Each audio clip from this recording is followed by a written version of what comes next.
Architetto dall'Antonia, progetto Green City, un progetto molto dibattuto in questi giorni sia a livello politico ma anche a livello di dibattito pubblico. Ci può spiegare che cosa dobbiamo sapere di questo progetto e insomma come ha preso questo dibattito, ecco, che c'è stato?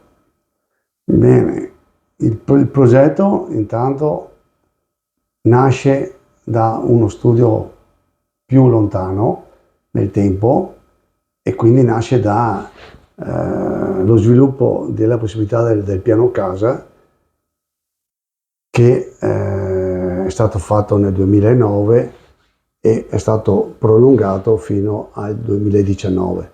Questo progetto qua nasce da uno studio interno all'area ancora negli anni 2015-2016 e infatti è stato presentato in comune nel 30 marzo 2019.